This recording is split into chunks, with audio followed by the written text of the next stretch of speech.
Students, आज की इस वीडियो में हम कक्षा 12 अध्याय 3 अवयव को देखने वाले हैं। अवयव को अंग्रेजी में मैट्रिक्स भी कहा जाता है। इसको आप कभी कभी इसका नाम जो है वो आप यहाँ पे मैट्रिसेस भी सुन सकते हो। तो आप इसका जो है नाम है मैट्रिसेस, इससे मत घबराना, क्योंकि जो ये मैट्रिसेस होती है ये इसकी प्लूरल वाली फॉर्म होती है। ये मैट्रिसेस प्लूरल फॉर्म होती है और मैट्रिक्स एक सिंगुलर फॉर्म होती है। मैट्रिक्स का मतलब होता है कोई एक अवयव, और मैट्रिसेस का मतलब यहाँ पे होता है एक से ज़्यादा अवयव जो होते हैं उनको यहाँ पे मैट्रिसेस कहा जाता है। तो चलिए, आपको इससे परेशान नहीं होना बिल्कुल भी। अब हम स्टार्ट करते हैं। सबसे पहले हम देखने वाले हैं अवयव की परिभाषा को। तो चलिए, मैं यहाँ पे अवयव की परिभाषा जो डेफिनेशन होती है उसको मैं यहाँ पे लिख देता हूँ। अब आप यहाँ पे देखिए, संख्याओं या फलनों का आयताकार क्रम विन्यास। अवयव की परिभाषा होती है संख्याओं या फलनों का आयताकार क्रम विन्यास। तो देखिए, संख्याओं आपने देखा होगा कि जो 0, 1, 2, 3 कुछ इस तरीके से जो होती हैं इनको हम संख्याएं कहते हैं। बात आती है यहाँ पे फलन की। जो अवयव होता है उसके अंदर संख्या भी आ सकते हैं, फलन भी आ सकते हैं। तो फलन जैसे आपने देखा होगा f(x) = sin x, या फिर इस तरीके से आप यहाँ पे कह सकते हो fy = y² + 6, या आप इसी तरीके से यहाँ पे fz = z + 4। कुछ इस तरीके से जो ये होते हैं यहाँ पे आपके पास, इनको हम फलन कहते हैं। आयताकार से मतलब होता है कि ये एक आयताकार आकृति होती है। जैसे आपने सुना भी होगा कुछ इस तरीके से, ये मान लीजिए यहाँ पे ये वाली लाइन 1 मीटर की है, तो ये वाली 1 मीटर की, ये 2 मीटर की, ये वाली भी 2 मीटर की। तो ये एक आयताकार आकृति है। आयताकार आकृति की पहचान क्या होती है कि उसमें हर एक कोण जो होता है वो 90 डिग्री का होता है, और उसकी जो आमने सामने की जो भुजाएं होती हैं, आमने सामने की जो साइड होती हैं वो आपस में बराबर होती हैं। क्रम विन्यास यानी अरेंजमेंट को हम यहाँ पे क्रम विन्यास कहते हैं। तो चलिए, अब हम आगे बढ़ते हैं। इसका एक एग्जाम्पल लेकर देखते हैं ताकि आपको और अच्छे से समझ में आ जाए। देखिए, मैं यहाँ पे इसका एक एग्जाम्पल ले रहा हूँ। कुछ इस तरीके से बड़े ब्रैकेट के अंदर हम अवयव को दिखाते हैं। आप यहाँ पे कुछ इस तरीके से ब्रैकेट बना सकते हो। ये ब्रैकेट जो है वो थोड़े टेढ़े आपको यहाँ पे नज़र आ रहे होंगे। ये आप यहाँ पे बड़े ब्रैकेट के अंदर आप यहाँ पे किसी संख्या को भी रख सकते हो, या फिर आप यहाँ पे किसी फलन को भी रख सकते हो। देखिए, जो ये संख्या है, मान लीजिए 1, 2, 0, 3, कुछ इस तरीके से अगर आप इसके अंदर रखोगे तो ये एक अवयव है। या फिर मैं यहाँ पे आपको एक फलन का एग्जाम्पल लेकर दिखाता हूँ। जैसे आप यहाँ पे रख रहे हो sin x, cos x, 0, और आप यहाँ पे रख रहे हो tan x। कुछ इस तरीके से ये एक फलन का एग्जाम्पल है। या फिर आप यहाँ पे कोई इस तरीके से भी अवयव को लिख सकते हो, y², x², z², a²। कुछ इस तरीके से जो ये होते हैं ये भी आपके अवयव होते हैं। तो ये 3 मैंने आपको यहाँ पे जो एग्जाम्पल जो उदाहरण दिए हैं ये अवयव के उदाहरण हैं। तो चलिए, अब हम आगे देख लेते हैं इसको। तो अब हम इसके बारे में थोड़ा और डिटेल से जान लेते हैं। मान लीजिए मैं इसी अवयव को यहाँ पे नीचे लिख रहा हूँ, और एक बात और मैं आपको बताता चलूँ कि मैंने यहाँ पे 2 कुछ इस तरीके से लिखे हैं। आप इनको और ज़्यादा ही बढ़ा के लिख सकते हो। जैसे कि आपने यहाँ पे देखा 1, 0, 2, 3, यानी कि 4 जो होते हैं, 4 नंबर या फिर 4 फलन मैंने इनके अंदर लिखे हैं। तो आप इनको ज़्यादा भी लिख सकते हो। जैसे मैं आपको यहाँ पे दिखाता हूँ, आप कुछ इस तरीके से और बड़ा बना सकते हो, इससे फ़र्क नहीं पड़ता। 3, 4, 5, 6 कुछ इस तरीके से आप यहाँ पे ये बड़ा फलन भी बना सकते हो। चलिए, अब हम इनके बारे में थोड़ा और जान लेते हैं। तो जैसा कि आप यहाँ पे देख पा रहे होंगे, ये एक अवयव है। कुछ इस तरीके से मैंने लिया। ये ज़रूरी नहीं है कि अगर आप इसमें इस तरीके से 2 लाइन लगाओगे तो इस तरीके से भी आपको 2 लाइन लगानी है। ये जैसे मैंने आपको ये 3 एग्जाम्पल लेकर दिखाई, ये तीनों एक जैसे हैं। देखें, यहाँ पे मैंने आपको एक एग्जाम्पल और लेकर दिखाया है कि इस तरीके से 2 लाइन है और इस तरीके से यहाँ पे 3 लाइन है। तो आप इनको किसी भी तरीके से ले सकते हो। देखिए, यहाँ पे जो ये खड़ी लाइन होती है कुछ इस तरीके से, इस खड़ी लाइन को आपने पढ़ा भी होगा। इसको हम बोलते हैं कॉलम, और कॉलम को हिंदी में स्तंभ कहा जाता है। जैसे कुछ इस तरीके से ये कॉलम है, और इसी को हिंदी में हम स्तंभ भी कहते हैं। और जो इस तरीके से जो ये लाइन आती है यहाँ पे, इनको हम यहाँ पे कहते हैं रो को हिंदी में हम यहाँ पे पंक्ति भी कहते हैं। तो देखिए, जो इस तरीके से ये वाई लाइन है, इसको हम यहाँ पे कह सकते हैं पहली पंक्ति कुछ इस तरीके से। और यहाँ पे जो ये दूसरी वाई लाइन है, ये भी कुछ इसी तरीके से हम इसको दूसरी पंक्ति कह सकते हैं। दूसरी पंक्ति, क्योंकि ये भी एक पंक्ति है कुछ इस तरीके से। ये यहाँ पे है तीसरी पंक्ति। तीसरी पंक्ति कुछ इस तरीके से। अब देखिए हम अंग्रेज़ी में इसको पंक्ति को रो कहते हैं, तो इसलिए हम इसको शॉर्ट में कह देते हैं, पहली पंक्ति ना लिख करके इतना बड़ा R1 भी हम इसको लिखते हैं। 1 से यहाँ पे मतलब है पहली और R से यहाँ पे मतलब है पंक्ति। R ये रो से लिया गया है। इसी तरीके से हम इसकी बात ले लेते हैं तो हम इसको R2 यहाँ पे लिख सकते हैं और इसको R3 यहाँ पे लिख सकते हैं। ये मैं आपको यहाँ पे समझने के लिए बता रहा हूँ, बाकी ये जो हम यहाँ पे इस तरफ अवयव के लिख रहे हैं, नीचे लिख रहे हैं, ये कोई कंपलसरी नहीं है। इसी तरीके से जो ये कॉलम की हम यहाँ पे बात करें, स्तंभ की अगर हम यहाँ पे बात करें तो ये वाली लाइन जो है, ये वाली, तो ये इसको हम यहाँ पे लिख सकते हैं C1, यानी कि पहला स्तंभ। आप इसको हिंदी में भी लिख लीजिए, पहला स्तंभ। और ये वाली जो है, इस वाली लाइन को हम यहाँ पे लिख सकते हैं C2, कुछ इस तरीके से। आप इसको ऊपर लिख सकते हो, या जो हमने यहाँ पे ये R1 R2 R3 पहली पंक्ति, दूसरी पंक्ति, तीसरी पंक्ति जो दाईं तरफ लिखी है, आप इसको बाईं तरफ भी लिख सकते हो। तो चलिए अब हम थोड़ा सा और आगे देख लेते हैं। अब देखिए यहाँ पे जैसे मान लीजिए कोई एक अवयव है इस तरीके से, ये एक मान लीजिए एक अवयव है, तो अवयव को दर्शाने के लिए हम किसी कैपिटल लेटर को यूज़ करते हैं। जैसे मैं इसको दर्शा सकता हूँ X से, कुछ इस तरीके से। एक और अवयव मैं यहाँ पे ले लेता हूँ, उसको मैं यहाँ पे A से दिखा दूँगा, 1 0 1 0, कुछ इस तरीके से।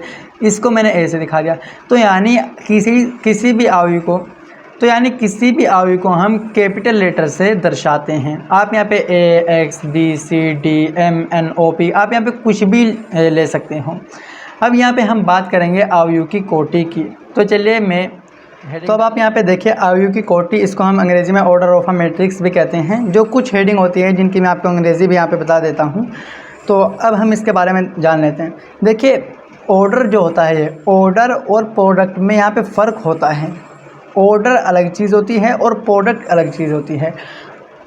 तो प्रोडक्ट में क्या होता है, यानी प्रोडक्ट में गुना होकर जवाब आ जाता है। जैसे मैं आपको यहाँ पे दिखा देता हूँ, 2 गुना 2, इसका जवाब 4 आया। यानी ये जो 4 है ये एक प्रोडक्ट है, और ये 2 गुना 2 जो ये लिखा हुआ है ये एक आपका ऑर्डर है, और प्रोडक्ट ये आपका यहाँ पे 4 आ गया है। तो ये थोड़ा सा डिफरेंस होता है ऑर्डर और प्रोडक्ट में। देखिए मैंने यहाँ पे थोड़ा सा गलत लिख दिया है मैट्रिक्स की स्पेलिंग, ये MA से है, MATRIX, कुछ इस तरीके से।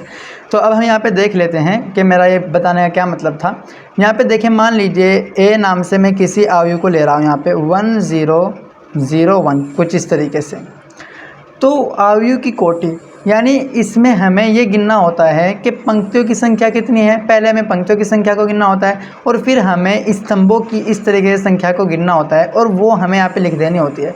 तो यानी मैं आपको यहाँ पे कह रहा हूँ कि हमें यहाँ पे R × C करना होता है। R से यहाँ पे मतलब है मेरा पंक्तियों की संख्या, और C से यहाँ पे मतलब है मेरा कॉलम, यानी कि स्तंभों की संख्या। यानी कितने स्तंभ है, स्तंभों की संख्या क्या है इस वाले अवयव में, वही हम यहाँ पे लिखते हैं। जैसे मान लीजिए यहाँ पे R जो है, यानी कि पंक्तियों की संख्या कितनी है, 1 पंक्ति 2 पंक्ति। तो यहाँ पे पंक्तियों की संख्या आई 2, और फिर स्तंभों की संख्या अब हम गिनेंगे, ये गुना वाला साइन इसी तरीके से लगाएंगे। गुना वाला साइन लगाने के बाद 1 2 इस तरीके से स्तंभों को गिनेंगे, और 2 है तो इसलिए हम यहाँ पे 2 लिख देंगे। तो ये जो इसकी कोटि आई इस वाले A अवयव की, इसकी कोटि आ गई है हमारे पास 2 गुना 2। इसी तरीके से मैं आपको यहाँ पे एक और एग्जाम्पल लेकर दिखा देता हूँ। जैसे मान लीजिए एक बड़ा सारा एग्जाम्पल है, 2 4 6 8 3 9 10 11 13 15 17 19 20 21 23 29 31 33 34 35। तो इतना बड़ा अवयव जो मैंने यहाँ पे लिया है, मेरे ख्याल से यहाँ पे आपके 12th क्लास के सिलेबस में नहीं आएगा, लेकिन मैं आपको समझाने के लिए, ताकि आपको समझ में आ जाए, एक थोड़ा सा बड़ा मैंने यहाँ पे एक अवयव लिया है। तो इसकी कोटि, यानी कि हमें यहाँ पे इस वाले अवयव का R × C फाइंड करना है, ज्ञात करना है। तो कैसे करेंगे, सबसे पहले हम इसकी पंक्तियों के गिनेंगे, यानी कि R को सबसे पहले हम यहाँ पे गिनेंगे। तो देखिए 1 2 3 4, तो पंक्ति यहाँ पे 4 है, इसलिए हम यहाँ पे 4 लिखेंगे। इनके गुना हमें आपस में यानी कि 4 नहीं बताना है। ये मैंने अभी आपको यहाँ पे समझाया कि ऑर्डर और प्रोडक्ट में यहाँ पे थोड़ा सा अंतर होता है, ये आप यहाँ पे समझ सकते हो, और इसको आप यहाँ पे याद रख सकते हो। 4 हम लिखेंगे, गुना वाला साइन लगाएंगे। अब हम यहाँ पे कॉलम को गिनेंगे, 1 2 3 4 5। तो अब हमें यहाँ पे 5 लिखने हैं क्योंकि 5 कॉलम है। तो देखिए यहाँ पे 2 गुना 2 आया था, यहाँ पे 4 गुना 5 आया है। तो ये कम ज़्यादा हो सकते हैं, यहाँ पे हो सकता है ये कम हो सकता है ये वाला कम हो सकता है ये वाला ज़्यादा हो, और ये भी हो सकता है कि ये वाला ज़्यादा हो, और ये भी हो सकता है कि ये दोनों बराबर हो, जैसा कि ऊपर ये दोनों बराबर हो गए थे। तो जो इनको लिखने की जगह होती है वो आप यहाँ पे कुछ इस जगह पे अवयव की कोटि को लिखते हो। इसी तरीके से ये वाला जो अवयव था आप यहाँ पे 2 गुना 2 इस तरीके से लिख सकते हो। मुझे उम्मीद है आपको ये बात यहाँ पे समझ आ गई होगी। अब चलिए, अवयव की कोटि को हमने सीख लिया और अवयव को भी हमने यहाँ पे सीख लिया। अब हम थोड़ा सा आगे बढ़ते हैं। अब हम यहाँ पे क्या करते हैं, उदाहरण नंबर 1, उदाहरण नंबर 2 और उदाहरण नंबर 3, आपकी जो NCERT वाली बुक है अवयव का जो चैप्टर है उसके पहले 3 उदाहरण हैं, इनको हम यहाँ पे कर लेते हैं। तो चलिए जल्दी से हम इनको कर लेते हैं। पहला उदाहरण आपको स्क्रीन पर नज़र आ ही रहा होगा। पहला उदाहरण है 3 फैक्ट्रियों 1, 2 तथा 3 में पुरुष तथा महिला कर्मियों से संबंधित निम्नलिखित सूचना पर विचार कीजिए। आपको यहाँ पे देखें ये एक पंक्ति सी बनाकर दी गई है कुछ इस तरीके से, यानी आपको पहले फैक्ट्रियाँ पहली, दूसरी, तीसरी दी गई है। मैं यहाँ पे आपको लिखकर दिखा देता हूँ, यहाँ पे आप लिख सकते हो, यानी एग्जाम्पल 1। तो यहाँ पे जो फर्स्ट नंबर पे है वो है फैक्ट्री, कुछ इस तरीके से मैंने शॉर्ट में लिख दिया। फिर इसके बाद यहाँ पे है पुरुष कर्मी यानी कि मेल है। उसके बाद महिला कर्मियों की संख्या इन्होंने दी है यानी कि फ़ीमेल। मैं शॉर्ट में लिख रहा हूँ, आपको पूरा लिखना है। मैं आपको बस यहाँ पे इसका कॉन्सेप्ट समझा रहा हूँ। तो फैक्ट्री ये वाली पहली है, ये दूसरी फैक्ट्री है और ये तीसरी फैक्ट्री है। पहली वाली फैक्ट्री में इसमें दिया गया है कि 30 पुरुष कर्मी हैं, दूसरी वाली में 25 है और तीसरी वाली में 27 है। पहली वाली फैक्ट्री में महिला जो कर्मी है वो है 25, दूसरी वाली में है 31 और तीसरी वाली में है 26, कुछ इस तरीके से। तो अब यहाँ पे आपसे पूछा गया है उपर्युक्त सूचना को, यानी ये वाली जो सूचना दी गई है इसको एक 3 गुना 2 अवयव में निरूपित कीजिए। यानी 3 गुना 2 अवयव की हमें यहाँ पे एक 3 गुना 2 कोटि का एक अवयव बनाना है। ये कोटि अभी हमने यहाँ पे सीखी ना, देखिए 4 गुना 5 ये एक कोटि थी। इसी तरीके से 4 गुना 5 की जगह 3 गुना 2 ये कोटि हमें इन्होंने यहाँ पे दी है, अवयव बनाना है। आगे हमें कहा गया है कि तीसरी पंक्ति और दूसरे स्तंभ की प्रविष्टि क्या प्रकट करती है। आपने क्वेश्चन देख लिया होगा, तीसरे यानी कि R3 एंड दूसरे स्तंभ यानी कि C2, R3 और C2 में कौन सी प्रविष्टि है, क्या है, वो भी हम यहाँ पे बताएंगे। चलिए हम इसको सोल्व कर लेते हैं। ये टेबल आपको बस यहाँ पे इजीली बना देनी है, आप इसको कुछ भी मान सकते हो। माना वो जो अवयव है वो A है, तो कुछ इस तरीके से हम यहाँ पे A को दिखाएंगे। मैं आपको इसका कॉन्सेप्ट समझा रहा हूँ, आप जब इसको करोगे तो आपको ये सारी की सारी चीज़ें बिल्कुल अच्छी तरीके से लिखनी है। तो A कुछ इस तरीके से हम यहाँ पे देखें 30, 25, 27 आसानी से हम यहाँ पे लिख लेंगे, क्योंकि देखें 3 गुना 2 का ये हमें ऑर्डर दिया है, 25, 31 और ये 26 यहाँ पे आ जाएगा। तो अब देखिए आप यहाँ पे 3 गुना 2, एक पहली पंक्ति, दूसरी पंक्ति, तीसरी पंक्ति, यानी कि पंक्तियों की संख्या 3 है। अब स्तंभों को गिन लीजिए 1, 2, तो स्तंभों की संख्या यहाँ पे 2 है। तो देखिए 3 गुना 2 ये वाला यहाँ पे मैच हो गया है। कुछ इस तरीके से ये अवयव हमने यहाँ पे बना लिया है। अब हमें यहाँ पे क्या करना है, R3 एंड C2 यानी कि तीसरी पंक्ति दूसरे स्तंभ की प्रविष्टि जो अवयव है, ये जो आपका अवयव है इसके अंदर तीसरी पंक्ति दूसरे स्तंभ में क्या है वो आपको बताना है। तो यहाँ पे देखिए ये तीसरी पंक्ति है, पहली पंक्ति, दूसरी पंक्ति, तीसरी पंक्ति है, तीसरी पंक्ति है और पहला स्तंभ, दूसरा स्तंभ, ये दूसरा स्तंभ है। तो तीसरी पंक्ति और दूसरे स्तंभ के अंदर जो प्रविष्टि है वो 26 है। अब आप सोचो कि ये वाली क्यों नहीं हुई, क्योंकि देखिए ये तीसरी पंक्ति है लेकिन ये पहले स्तंभ में है, जबकि हमें बताना है दूसरे स्तंभ में। ये मैं यहाँ पे शॉर्ट में लिख रहा हूँ, आप इसको पूरा लिखिए, पहली पंक्ति और दूसरा स्तंभ। तो इसका जो जवाब आया है यहाँ पे वो आ जाएगा 26, कुछ इस तरीके से ये यहाँ पे हमें मिल गई है। आप अपनी बुक के अंदर ये देख सकते हो। इसके बाद हमारे पास जो दूसरा एग्जाम्पल है वो भी हम यहाँ पे कर लेते हैं। दूसरे एग्जाम्पल को अब हम यहाँ पे कर लेते हैं। दूसरे एग्जाम्पल में कहा गया है कि कोई अवयव है उसमें 8 अवयव हैं। जो आपको यहाँ पे अवयवों की संख्या दी गई है वो 8 है। अवयव क्या होता है देखिए मैं आपको बताता हूँ। जैसे हमने ये अभी एक एग्जाम्पल किया है, तो 26 क्या है, ये एक 26 एक अवयव है यहाँ पे।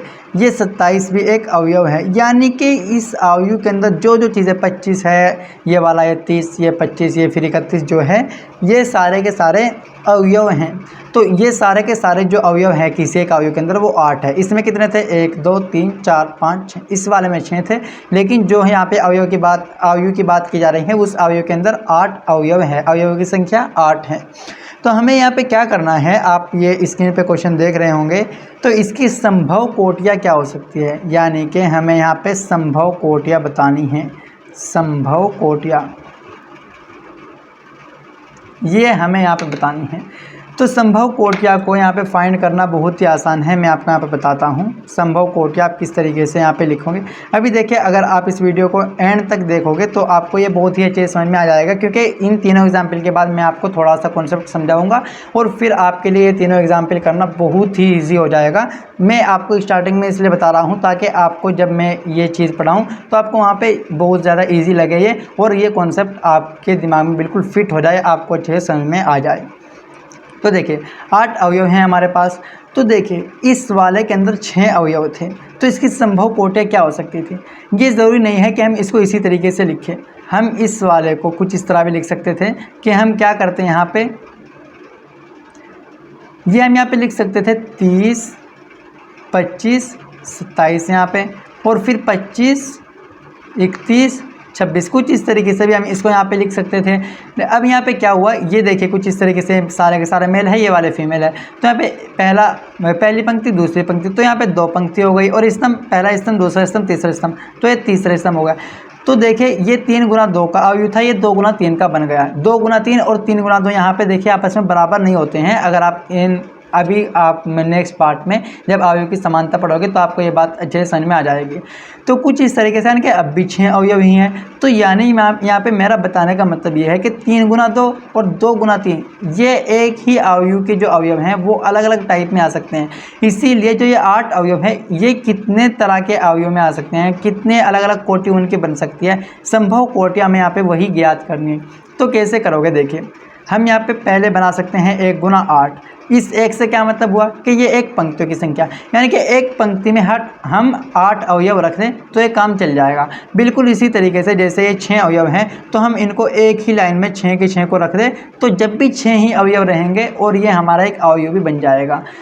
तो इसके बाद हम यहाँ पर क्या करेंगे, अगर हम 2 पंक्ति ले लें और जो आपके स्तंभ होंगे वो 4 हो जाएंगे, क्योंकि 8 अवयव हैं तो इसलिए 4 गुना 2 करेंगे तो 8 अवयव आ जाएंगे। अभी जब मैं आपको थोड़ा सा इन तीनों उदाहरण को करने के बाद समझाऊंगा ये कॉन्सेप्ट, तो ये आपको और ज़्यादा अच्छे से क्लियर हो जाएगा। तो 2 गुना 4 जब हम करेंगे तो 8 आ जाएगा, तो 8 अवयव हैं, यानी कि इसमें, तो यानी एक संभव कोटियाँ में से ये भी हो सकती है। इसके बाद अगर हम यहाँ पे बात करें तो मैं आगे लिख लेता हूँ।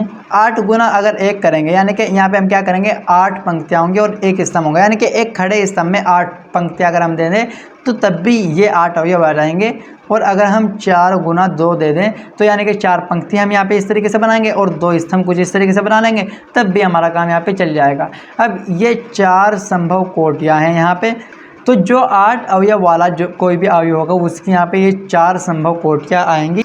1 गुना 8, 8 गुना 1, 2 गुना 4, 4 गुना 2। तो इसमें हमें क्या बताना था कि 8 अवयव की संभव कोटियाँ, तो संभव कोटियाँ यही हो सकती है, क्योंकि अगर हम यहाँ पे 3 को लेंगे, जैसे 1 2 को लिया 3, तो 3 से किस चीज़ में गुना करें कि 8 आ जाए, तो ऐसा कोई परफेक्ट नंबर हमें नहीं मिलता है। इसलिए बस हम यहीं तक लेते हैं, क्योंकि अगर हम ऐसा करें, ये जो अवयव की हम यहाँ पे बात कर रहे हैं, जैसे कि मैंने आपको बताया कि 3 गुना 8/3 करके भी 8 आ जाएगा, लेकिन पूर्ण संख्या 8/3 नहीं है। तो पूर्ण संख्या का होना ज़रूरी है एक कोटि, यानी कोटि बनने के लिए। जो 2 संख्या आपके देखिए 2 4, ये पूर्ण संख्या है अपने आप में, तो इस तरीके से पूर्ण नंबर होना चाहिए यहाँ पे, तब जा करके वो कोटि कहलाएगी। तो 8 अवयव की जो संभव कोटियाँ हैं वो यहाँ पर हमने लिख दी है। 1 गुना 8, 8 गुना 1, 2 गुना 4 और 4 गुना 2। ये कुछ इस तरीके से इसकी संभव कोटियाँ हो सकती है। इनको आप आगे पीछे अपने अकॉर्डिंग एडजस्ट करके लिख सकते हो। चलिए अब हम नेक्स्ट उदाहरण कर लेते हैं। अब हम यहाँ पे कर लेते हैं एग्जाम्पल 3 जो है हमारा, यानी उदाहरण 3। उसमें देखिए आप देख रहे होंगे क्या कहा गया है, एक ऐसे 3 गुना 2 अवयव की रचना कीजिए जिसके अवयव ये AIJ बराबर जो इन्होंने दिया है द्वारा प्रदत्त है। यानी इससे पहले मैं आपको एग्जाम्पल 3 जो है इसको कराने से पहले थोड़ा सा कॉन्सेप्ट, बेसिक कॉन्सेप्ट जो है अवयव का वो मैं समझा देता हूँ, ताकि ये वाला जो उदाहरण है ये आप अच्छे से कर पाओ। मैं जो आपको कह रहा था कि 3 उदाहरण के बाद मैं आपको कॉन्सेप्ट समझाऊँगा, तो अब आपको यहाँ पर अपना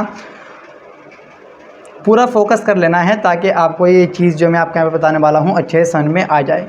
तो देखिए हम यहाँ पे करते क्या हैं, अवयवों का क्रम विन्यास की हम यहाँ पे बात करने वाले हैं।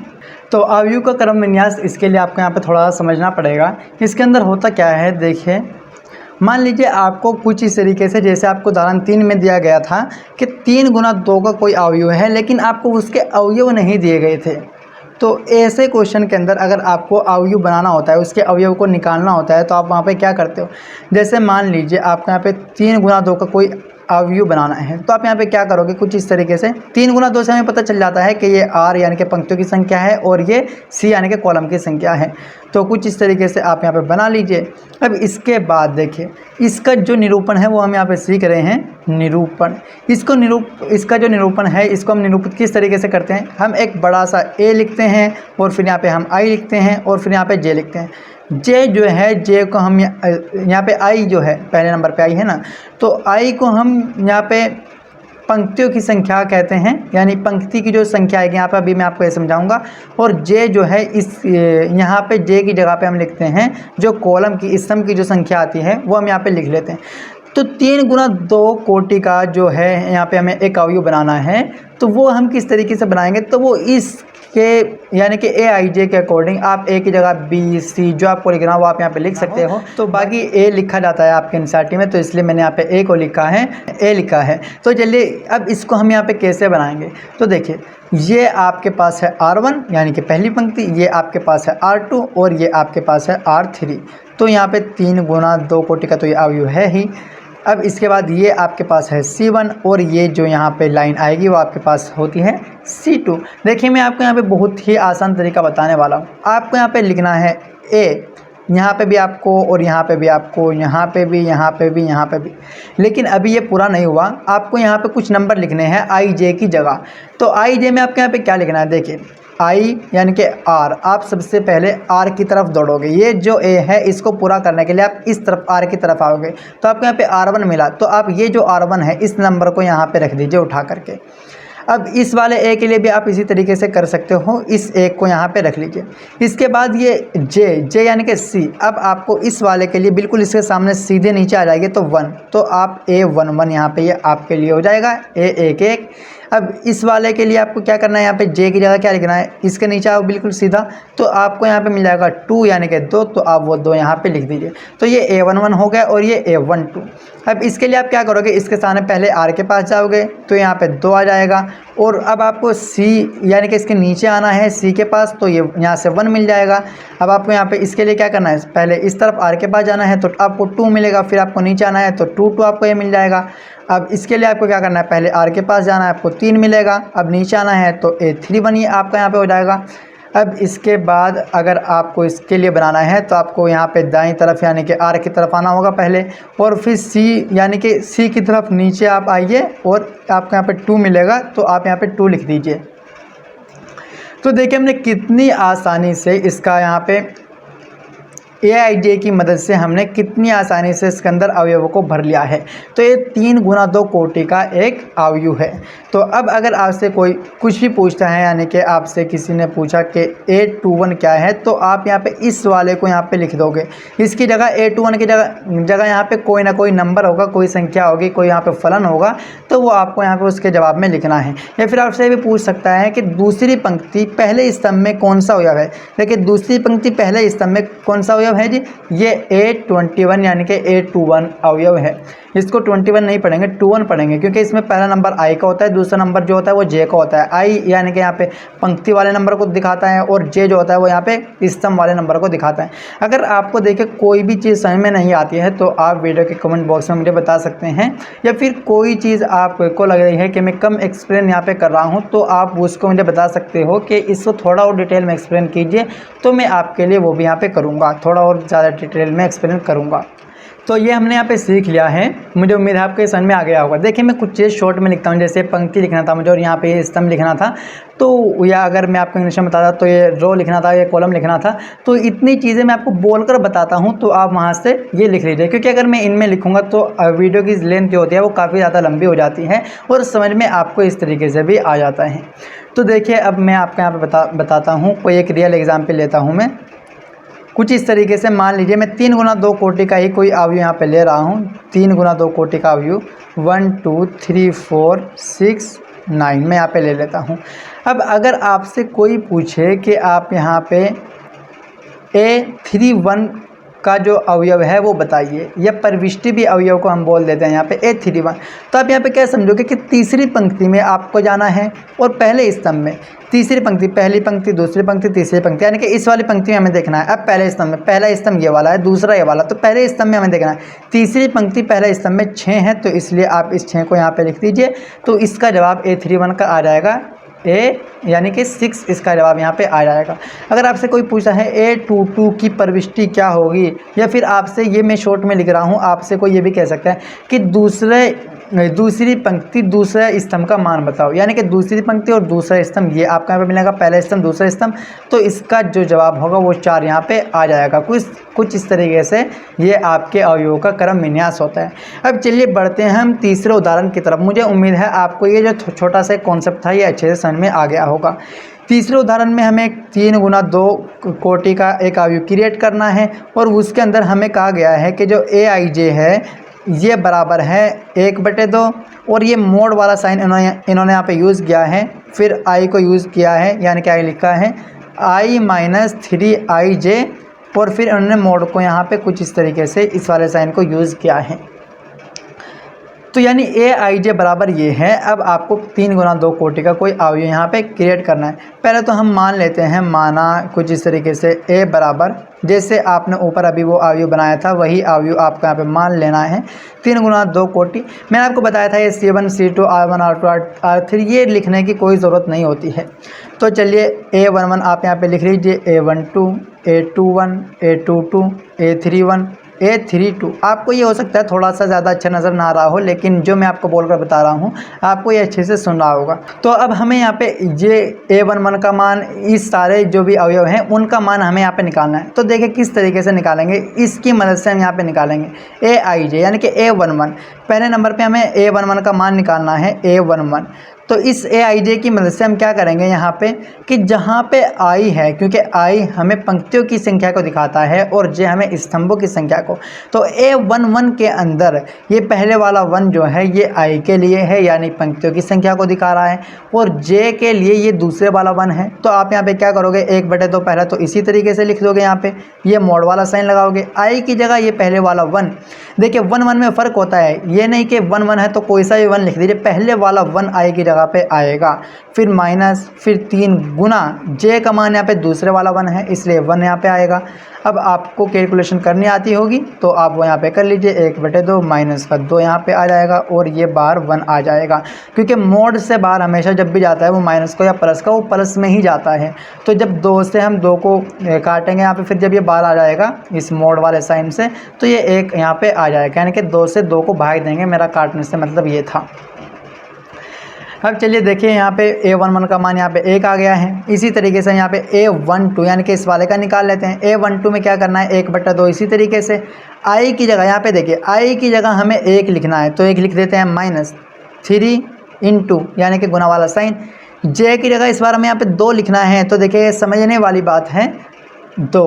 अब यहाँ पे देखिए 1/2 इसी तरीके से लिखेंगे, मोड वाला साइन लगाएंगे, 1 माइनस ये 3 को गुना 2 में करेंगे तो ये 6 आ जाएगा। अब यहाँ पे देखिए 1 में से जब 6 जाएंगे तो ये माइनस का 5 आएगा, लेकिन बाहर आने के बाद प्लस का 5 हो जाएगा, तो 5/2। आप यहाँ पे 2.5 अगर वो लिखना चाहो तो वो भी यहाँ पे लिख सकते हो। इसके बाद मैं यहाँ पे निकाल लेता हूँ, मुझे उम्मीद है आपको अब ये समझ आ रहा होगा। A21 का मान यहाँ पे निकालेंगे तो अब की बार I की जगह पे 2 आएगा, क्योंकि यहाँ पे देखिए पहले नंबर पे पंक्तियों की संख्या पे 2 है, तो 2 माइनस 3 गुना ये 1 अब यहाँ पे आएगा J की जगह पे। तो अब हम यहाँ पे क्या करेंगे, 1/2 और 2 माइनस 3 × 3। अब यहाँ पे 3 में से जब 2 जाएगा तो माइनस का 1 बाहर आएगा तो प्लस का हो जाएगा, 1/2 इसका जवाब आ जाएगा। A22 यानी कि A22। अब हम इसमें भी कुछ इस तरीके से मैं यहाँ पे अब जल्दी से कर रहा हूँ।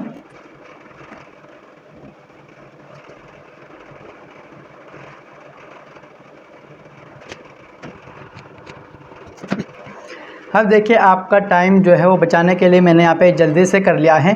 A11 का मान मैंने निकाला, A12 का, A21 का, A22 का, यहाँ तक मैंने आपको निकाल के दिखाया और पूरी कैलकुलेशन यहाँ तक करके दिखाई।